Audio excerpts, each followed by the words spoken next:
Right. So funny. Sometimes, the best laid plans. What can I say, right? It's like I thought I had all my themes planned till the end of the year, and then I woke up one morning and Spirit's like, nope, here's the theme for the month in October, and it is the art of manifestation. Do we like that? Yes? I do too. I love manifestation. I love talking about it. I love practicing it. I love witnessing it. And certainly what we've seen in this community is a lot of people manifesting things. A couple of weeks ago, there was someone who was driving off, actually two people driving off in their new cars that they had called in the very recent future, or very recent moment, present, yeah, whatever. Lots of manifestation. That's all I can say about it. So welcome. I am Reverend Rasheryl McCreary. I'm the spiritual director here at Silicon Valley CSL. I'm so glad to be here. Yes, October. Can you believe it? October. Wow. We're in the fourth quarter. We're in the home stretch of this year, and so this is a good time to be talking about manifestation. Here's why. Do you all remember back in January, we had that little workshop called My Big Bold Vision Board? Remember that? Yeah. Okay. Oh, you do remember that. Okay. So how many people have birthed one thing from their vision board? Fantastic. How many people have birthed not much from their vision board? How many people still have stuff left that they want to bring into? Oh, there we go. That was the right question. There we go. So this is a good time to be talking about the art of manifestation because we're at the end of the year and we still have a good 90 days to pull out all the stops and call in whatever it is our heart truly desires for us individually and in the collective. So let's jump into it. So here's the thing about manifestation. It's a big topic. I think last year, Oxford English Dictionary maybe named it the word of the year. Manifest was like the word of the year. And so what's really interesting is that there's so much material about manifestation, right? There's so much about it. And I think most people get it wrong when they're talking about manifestation. Most people talk about manifestation as though you are you're like causing something to happen, right? Or that you are like hocus pocusing in something and like making all this stuff happen. Like I'm gonna manifest. I can't even say it because I don't think of it that way. But like I see these YouTube videos and things, and it's like, yeah, like what are you even talking about? That's manipulation, right? That's manipulation. Not manifestation. So I want to clear a few things up, right? So the first thing is manifest. Manifestation means it's not magic, it's not manipulation, it means to reveal. It means to reveal that which is evident, right? That which already exists, to make evident, to reveal what exists, right? So what it's saying is when you say you manifest or when you use the word, what you're saying is that which you desire already exists.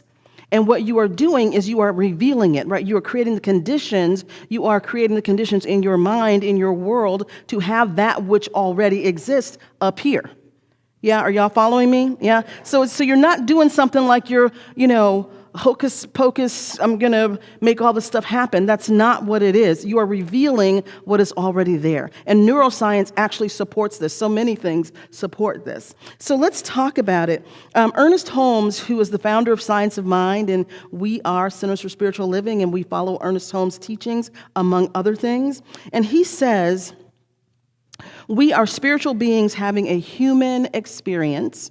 Our task is not to make God do something, but to reveal what God has already done, right? We're not trying to make God do something or move on. We're not trying to manipulate God or force God into something. We're revealing what God has already done. That is what it means to manifest something, right? Or manifestation. So we're going to talk about this month the art of revealing what already is in our lives. And then how does that apply to the collective? Because we need to reveal a few things on this planet, right, as a collective. But if we're not doing it in our lives, we can't do it collectively. That's the piece people miss, right? We can march all day to Sunday. We can do all these things. If we don't shift consciousness, nothing will change, which is why we're back where we were many years ago. looking at some of the same things. So let me start by talking about many years ago. And I want you to know this month I will be drawing from one of my favorite spiritual teachers and mystics, Neville Goddard. If you do not know who he is, find out who he is. He is the best kept secret, I think, although he's not secret so much anymore. But when I first started studying his works, he was not that well known, and he's an incredible mystic who truly understood the art of manifestation. And he was so absolute in his belief and practice of it that I think it scared people. So I think that's one reason why he's not more well known. But I will be drawing from his teachings. He's had a huge impact in my world. So Neville Goddard lived in the 1900s, so early 20th century. I think he passed away in 1966, but I don't remember all the dates. Just go with me on the story. So I want to go back to a story that Neville shares in many of his lectures about how he really began to move into how to make the invisible appear, okay? Or make that which is invisible come into fruition. So 1933, let me give you a little context what was happening in 1933. See if this sounds familiar. So in 1933, Franklin Delano Roosevelt was president. And the United States was going through a big depression, economic insecurity, economic devastation. There were wars and rumors of war and conflict starting because Hitler had been installed as the chancellor in Germany. And there were breadlines. The banks were unstable. People, 25% unemployment rate. This is what was happening in 1933. Right? So there was economic misery, devastation, fear. On top of that, which typically happens in most countries, is because of that, a lot of other things were happening. So people who were different or non-white were scary, right? So Mexicans were being deported out of California. Jim Crow laws were set up and were being institutionalized in the South, right? There was just such fear that all of this very authoritarian stuff started happening in this country and other places. Yes. So this is what's happening in 1933. Now, Neville has been studying with this mystic and scholar who happened to be Ethiopian. And he was his spiritual teacher for about 5 years. And this man was also the spiritual teacher for Joseph Murphy, if you know him, The Power of the Subconscious Mind.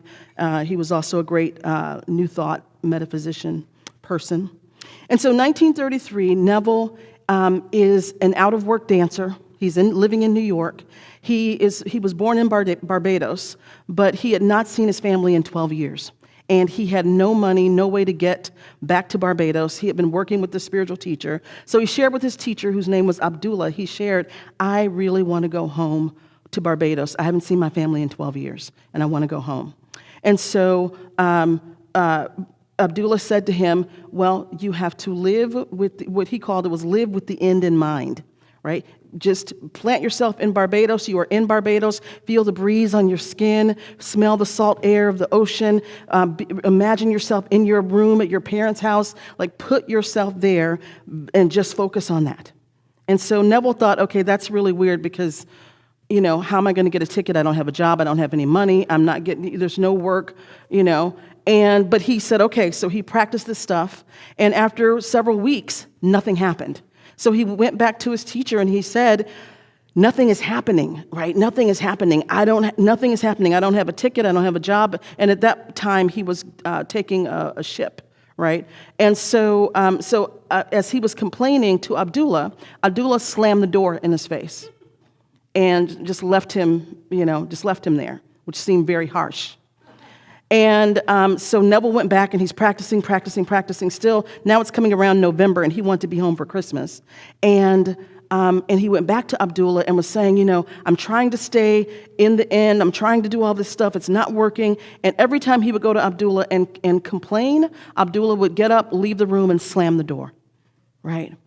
And the metaphor, what Abdullah was doing was teaching what I call a living metaphor, which is you've got to slam the door on your disbelief. You've got to close the door on that part of you that doubts, that part of you that says it can't happen, that part of you that's looking down while you're walking on water, that part of you that looks back when you're fleeing, right?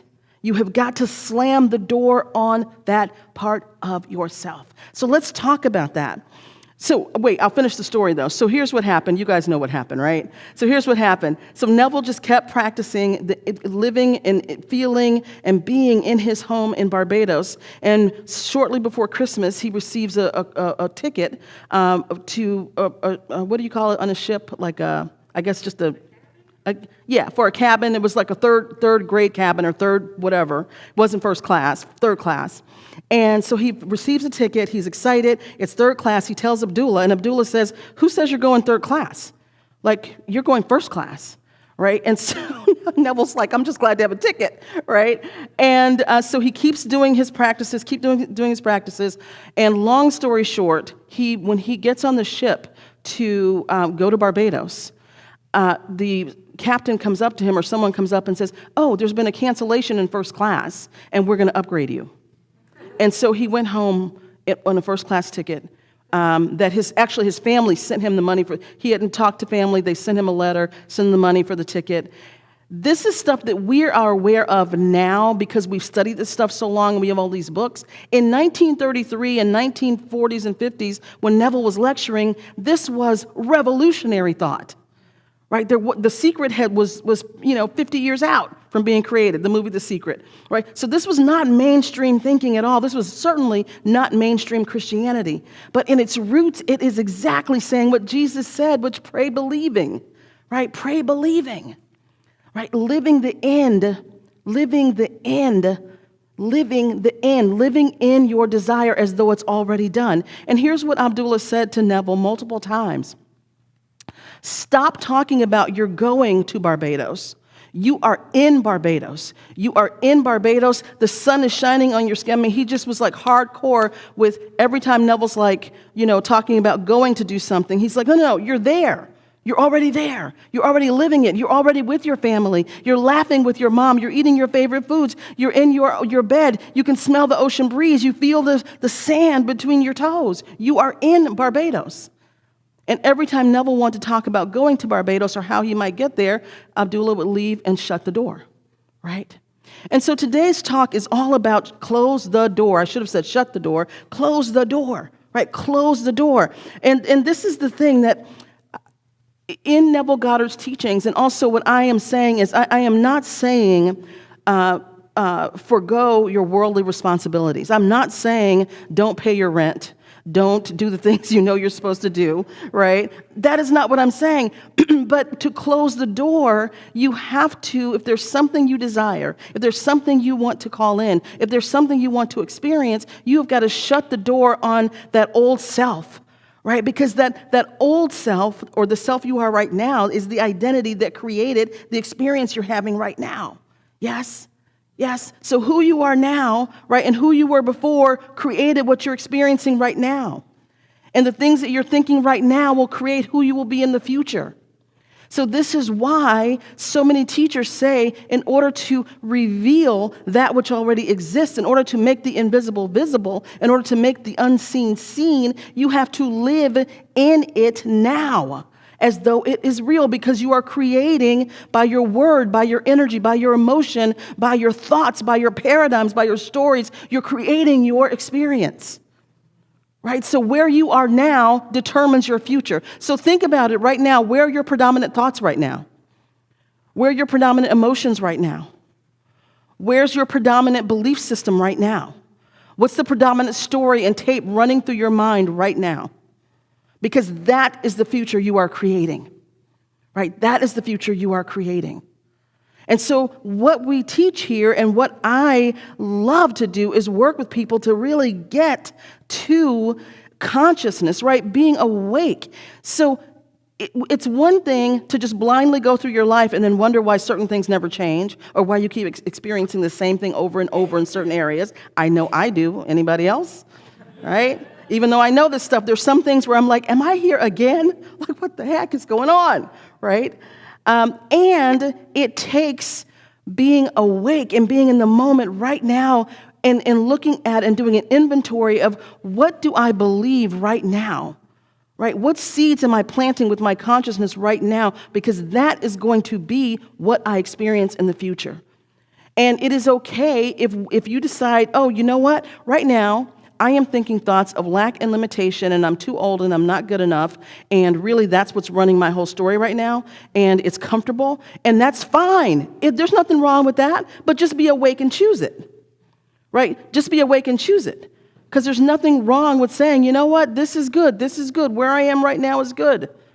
But be awake and choose it. Don't get down the road and go, why is it this thing never works out for me? Why is it that, my finances never work out, or my businesses never work out, or whatever it is, relationships never work out, right? Wake up and choose what you are right now thinking, doing, saying, believing, because that is going to be your future, right? Change your thinking, change your life. Really, it's change your thinking and your emotions and your stories, and that transforms your life. Yes? So, closing the door, how do we do that? So the first thing I want to say is it's so important to accept who we are and where we are.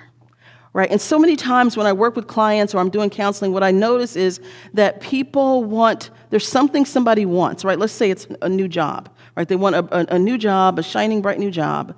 And yet they may be experiencing beating themselves up for the job they're in, or they're caught in a toxic situation on the job they're in that they're embroiled in, or they're thinking, oh my God, why did I leave my last job, right? There's some kind of tapes running for the individual around guilt, around shame, around regret, around why did I do that? Why didn't I do that, right? Those tapes can be running.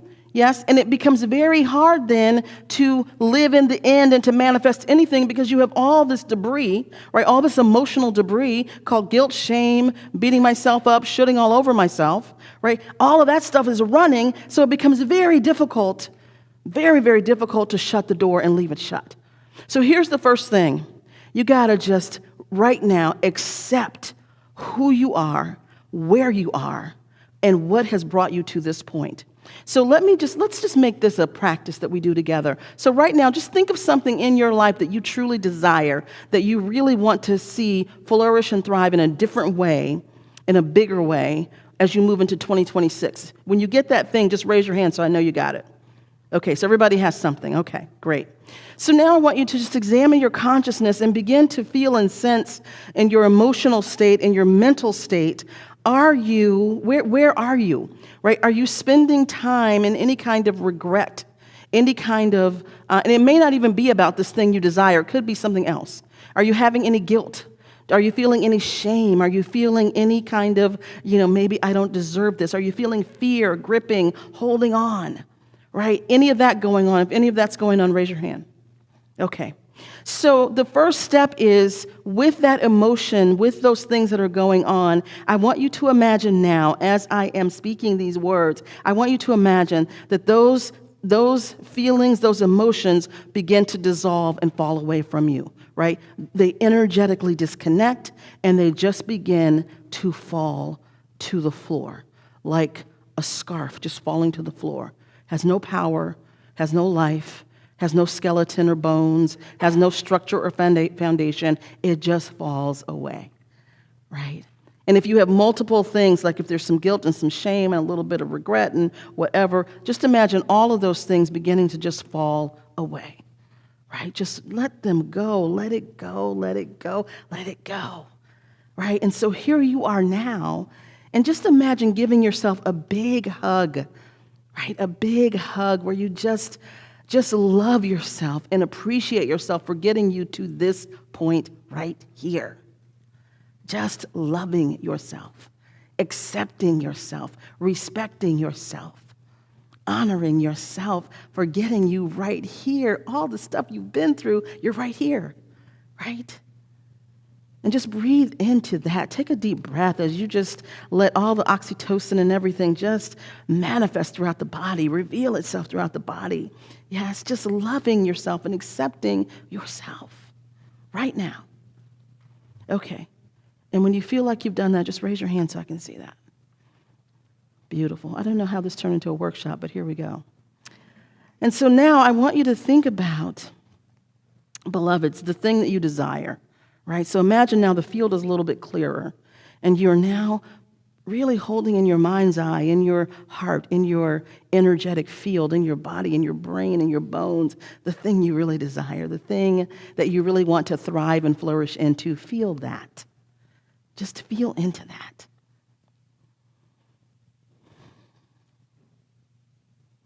And begin to just feel yourself experiencing whatever that is. Not the how, but you're already experiencing that thing. Yeah, and just feel what it feels like. Even imagine what are other people saying to you as they see you having this experience, whatever it is, right? How are others responding to you?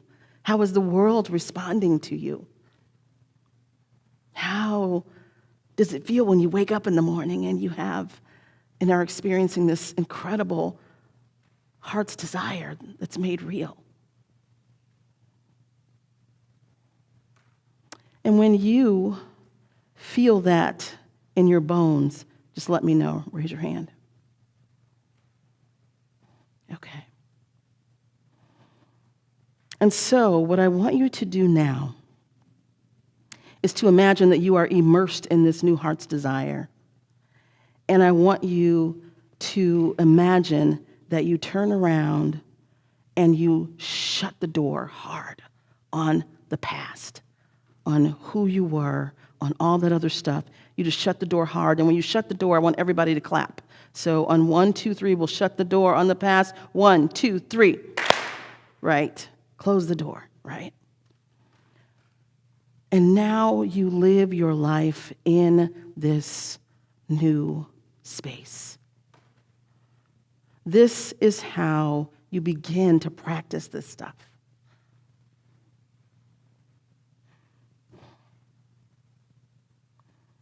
And so that moves us into the second step of this. And as you're ready, you can open your eyes. But keep that afterglow, right? Keep that feeling. But this moves us into the second part of what Neville Goddard teaches about manifestation, which is you have got to consistently feel this as your experience. And he suggests that you, when you go to bed at night, that you, as you're going to sleep, you begin to place yourself in that experience. Because the sleep is such a powerful place to program and reprogram, right? And so you place yourself in that experience as you're going to sleep. And in your mind throughout the day, you live in that experience. And when those other thoughts creep in, because there will be thoughts that creep in and go, well, nothing's happening yet, and this is crazy, and you're crazy, right? What are you doing? It's never going to work. Right? When all that starts happening, you go back to this feeling. You go back to this feeling. And here's what's so beautiful. By doing it consistently, when the negativity comes up, when the doubt creeps in, when the individuals in your life, because trust me, there will be people in your life close to you who will come to you with stuff that's trying to pull you out of, they may not know it, but they will say something, do something, bring up an old wound, push a button a certain way, right? Trigger you in some way that brings up some of that old stuff, and you have to bring yourself back to fully experiencing that desired outcome. You have to bring yourself back. It's just a discipline. It's not magic. Somebody says something, and you either don't spend time around that person until you manifest your situation that you really want, right? Or you immediately, you take in what they say, but you immediately maybe go sit for 5 minutes and do meditation and get yourself back into experiencing the end, right? And you wake up in the morning and you feel this, and you go to sleep at night and you feel this. By doing this repeatedly, science has proven this is one of the only ways to rewire the brain. Things that the mystics knew thousands of years ago, right? Things that the sages have known for the ages. We now have science to prove it. If you want to rewire your brain, it calls for repetition. To rewire neural pathways so that you have a different response and a different experience, it requires repetition. It's reps. You do it, you do it, you do. Whatever the new thought is you're planting, you have to do it and do it. The old thoughts come up. You have to keep planting, keep planting, keep planting, keep planting. This is literally how you rewire your brain. It's the same thing. It is the same thing. Because what we know is that when we rewire our brains, when we have new neural pathways and new connections, new ways that we're thinking, we know that when there's something we really desire and we put ourselves in our desire and there's something that we really are attached to, we know the brain, the reticular activating system opens up. And then all of a sudden, we can see things we didn't see before. There are opportunities right in front of us that we've missed 1,000 times, and now it's right here. It's not magic. It is how the brain works, right? And the mystics knew this all along. We just have the science now to prove how it works, right? When that reticular activating system is activated, now all of a sudden, you see things that have always been there, but now you see them. It's like your aperture has been opened, right? And so now you begin to see things. Remember, this is the same phenomenon when you're a kid and you're like, I used to do this on car trips with my cousins, and we'd go, we'd see like, I don't know, a yellow Volkswagen, and we'd say, okay, every time we see a yellow Volkswagen, we're gonna, right? And then what happens on that trip? You see a zillion yellow Volkswagens. There's not more of them. Right? It's not magic. It's that because we focused on this is what we're doing and it's a game and it's fun, now every single time there's one, our brains are open. We see it. But it's not any more of them. Yeah? And so this is why repetition is so important. And there's no way around this. You cannot shortcut this. It just is like going to the gym. Either you do the reps or you don't. And you see, when you don't do the reps, then you can't lift the heavy thing, right? When you don't do the reps, you might not look like you want to in your swimsuit. It's very clear, right? You do the reps, and then you can lift the heavy thing. You do the reps, and then, it's the same thing. You have to just bring your mind back to center, bring yourself back to God, bring yourself back to the thing that you desire. And pretty soon what will happen is that what you desire and that what you are calling forth will, in Neville's language, he says it hardens into existence. Right? Your focus and your attention of it, your courting of it, your living with it, your saturation of it, your immersion in it, it will eventually harden into existence. And the money for that ticket will be there.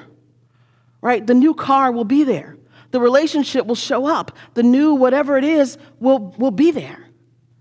Yes, and it hasn't been coming. It's not something that you created of yourself. It was already there. Right? In Neville's story, the ticket, the ship that was going to take him to Barbados already existed. Right? The ticket that he needed already existed. The money he needed for the ticket already existed.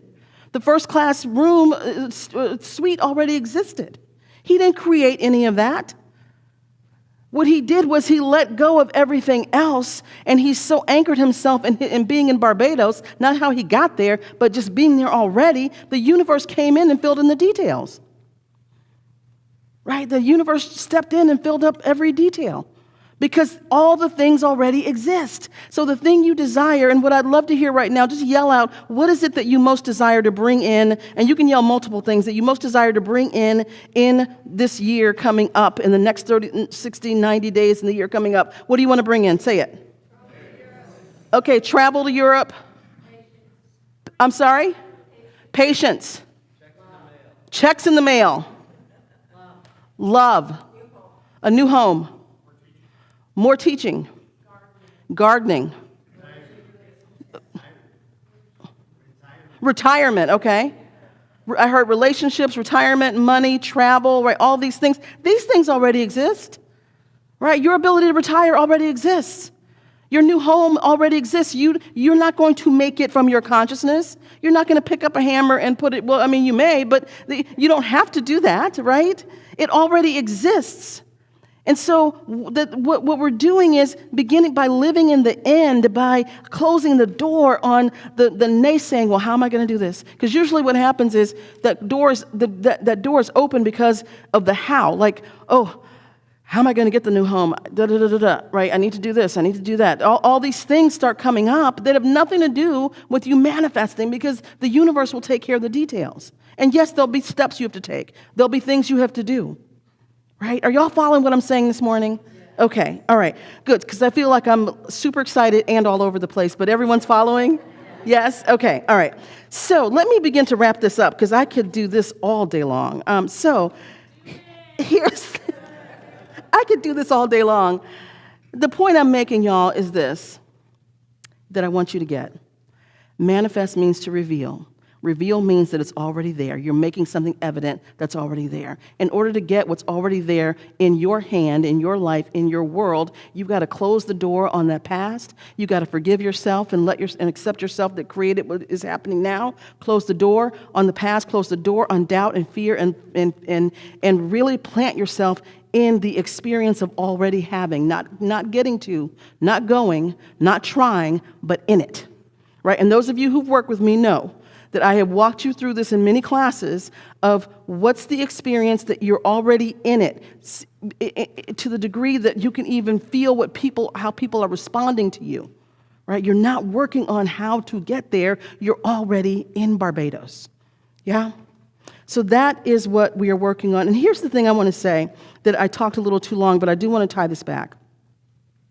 I'm talking about how we begin to transform our individual lives.